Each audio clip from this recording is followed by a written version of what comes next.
Hey students, so this video is looking at Chapter 1, Lesson 2. This one's called Powers and Exponents. So again, make sure your notes are set up the way we talked about in class, and you should be on page 12 in your math books. So make sure that's there so you can see the examples I'm pulling from. Again, pause, stop, go back, go forward faster, whatever you need throughout the video. So that you can get what you need. We're going to start with our learning target at the top right-hand corner. Today's learning target is I can write and find values of powers. So we'll go ahead and get that going here. Change to blue for our learning target. If you are not using color, that is totally fine. I'm just doing this so that you guys can see where I'm at a little bit easier. Learning target. I can write and find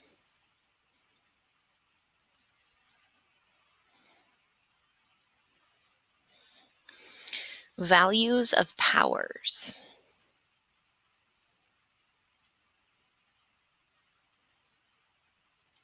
It's a W. Okay, so we're going to be finding powers, which means we're going to talk about exponents today. So if you're not quite sure what an exponent is, you'll find out today. We're going to start with some vocabulary again. So if you have something that looks like this, a big 3, and then a little number up top like that, we're going to talk about what that represents. So this whole unit together, this entire thing, is what we call the power.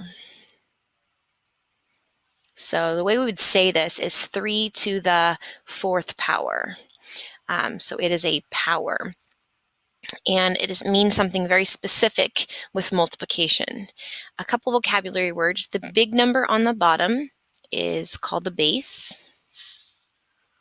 And then this little tiny number up here in the upper right-hand corner, we call that the exponent.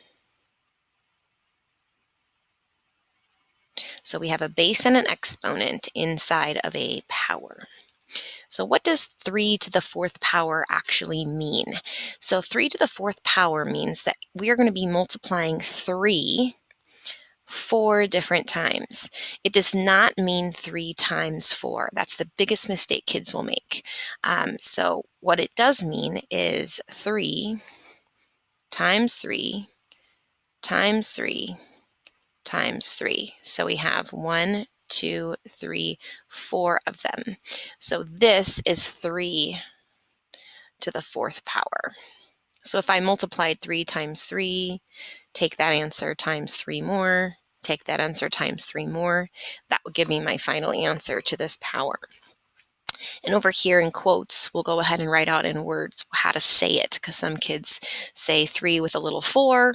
It's not quite how we say that. So the way we would say it in words would be 3 to the 4th power.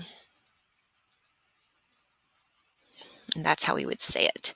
So that's our learning target and our kind of vocabulary for this lesson.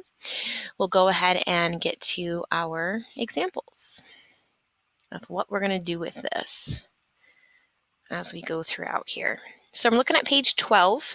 We kind of already talked about the vocabulary at the top, so we're good there. Looking at example 1, writing expressions as powers. The directions ask us to write each product as a power. So we're going to go example 1. And when we do these ones are called product as a power. And the reason I'm writing down the directions is that on our test for this chapter, if you see something in our test that says write the product as a power, this is the examples that you're going to want to look at to determine what you're going to do to find your answer. So our first question says 4 times 4 times 4 times 4. And these little dots I'm using are representative of multiplication. You can use a times symbol that crosses each other, but a dot sometimes seems to be a little easier to do. Let's see, how many 4s do we have? A couple more. Times 4.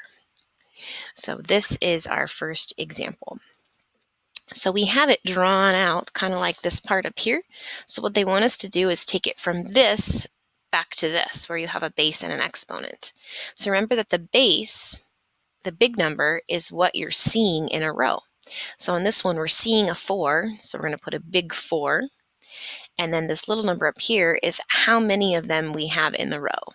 So in this particular example, we have 1, 2, 3, 4, 5 of them. So we would write 4 to the 5th power. And B. If we take a look at example B, we have 12 times 12 times 12. So again, the number we see is going to be big. And then there are 3 of them, so it's 12 to the 3rd power. So that's how you write product as a power. This is the product because it's multiplying, and they want a power out of it. So we have a little exponent above instead.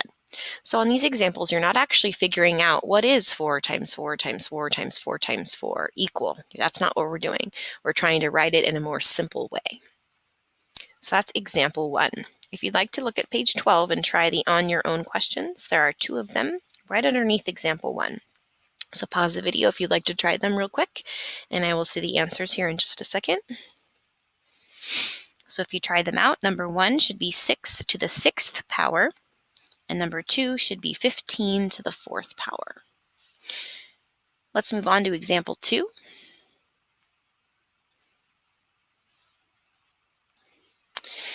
Example 2 is still on page 12, and it says finding values of powers. So we'll write out example 2. The big word in the directions here, find the value of each power. The word is value. This is an important word. So if you see on your tests, at the end of this chapter, find the value. These are the examples that you're going to want to look to. Again, we have a couple of them to look at. The first one starts out with 7 to the 2nd power. So we're kind of starting back here, and they're wanting us to find the answer to this question. So what does 7 to the 2nd power actually look like? Well, the big number is 7, so I'm going to see 7s, and there are 2 of them because the exponent is a 2. You do actually want to find the value or the final answer to this time. So 7 times 7, it's not 7 times 2, is going to be 49. So my final answer to the value of 7 to the 2nd power is 49. And question B. Question B says 5 to the 3rd power. So the big number is a 5, so that's the number we're going to see, and there's 3 of them. So 5 times 5 times 5. And again, we're actually going to do the math on this. So 5 times 5 would give us 25.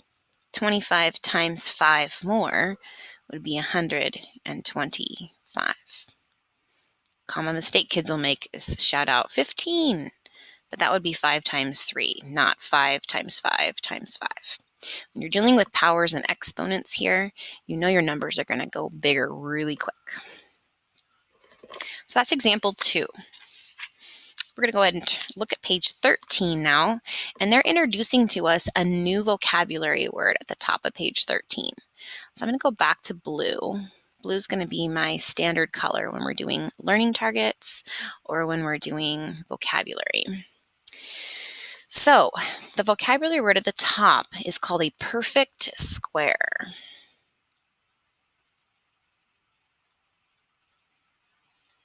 So we're going to talk a little bit about what is a perfect square.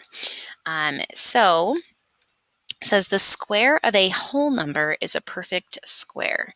So we're going to talk about a square. We know what a square looks like, where all the sides are the same. And straight, by the way. Mine aren't straight, but that's what they are. A perfect square has whole number side lengths.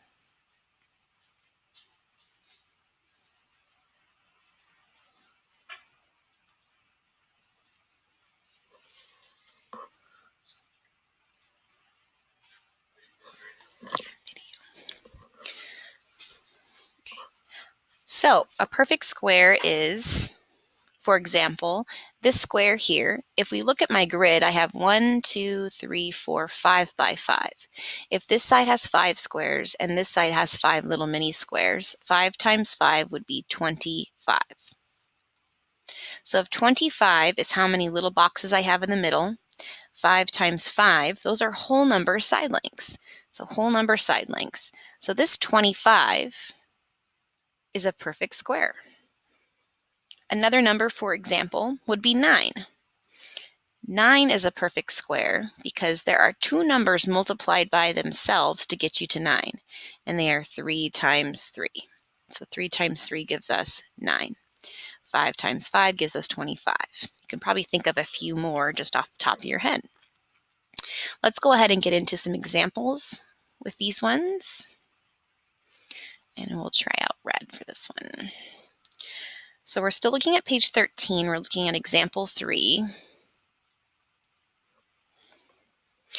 Example 3 says determine whether each number is a perfect square. And we have a couple of different ones. So we're going to start out with A. So we're saying yes or no. Is this a perfect square or not? So the first one is 64. So the question becomes, what times what gives us to 64? So is this a perfect square? Well, we know 7 times 7 is 49. And if you're thinking about 64, 8 times 8 actually does get us to 64. And since 8 and 8 are whole numbers, we would say yes, this is a perfect square because 8 and 8 are both whole numbers, and that's what it says in our definition. And question B, question B is looking at the number 20. Is this a perfect square? Well, I know that 4 times 4 gets me to 16, and the next whole number would be 5. 5 times 5 is 25. There's nothing in between there, so I would have to go into decimals. And so because I'd have to go into decimals to get to 20 in the middle, I would say no, this is not a perfect square because the whole numbers would not be its side length. So that's how you do ones determining if they're perfect squares or not.